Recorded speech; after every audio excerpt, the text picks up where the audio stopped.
There was a hunter who had caught a blackbird, a peacock, and a heron. He taught them to play circus.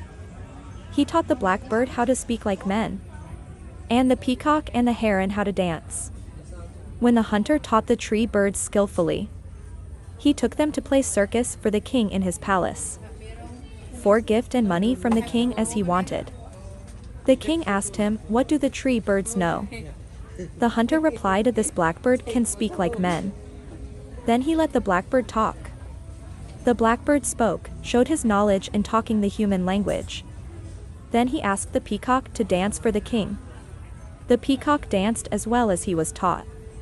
The king was delighted to see the two birds, and he told his men to put them in the cage, to be in the care of servants.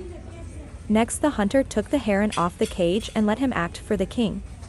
But the heron was a clever bird and knew bad times and good times. He thought that the blackbird and the peacock, who showed their skill to the king, who was delighted at their acts, were put in the cage to be in the care of the king's servants. If I showed my skill to the king, he would put me in the cage as he did the two birds. Being always in the cage, I shall have no freedom and no happiness. So it is not good to show my dancing. Let me pretend to be ignorant."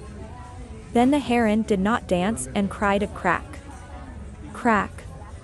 The hunter tried to make him dance, but the heron did not do anything, he just cried crack. Crack. Then the king saw that the heron did not know how to act, so he told the hunter to free him. The hunter freed the heron as the king told him. When the heron was free from the hunter, he flew up and talked to the peacock and the blackbird, being clever and proud and making people amused. You both, peacock and blackbird, are in the cage. It is wonderful and happy for you.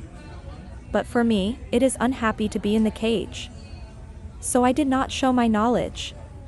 I pretended to be ignorant and I became hated by people. Then they freed me, and now I will see my family whom I left. You, peacock and blackbird, showed your skill which tied up your neck. I do not admire at all the skill which put you in the cage. Oh, poor birds, peacock and blackbird. You did not know what was good or not good for you in showing your skill. So you had better live in the cage, for you cannot go anywhere. Thus the heron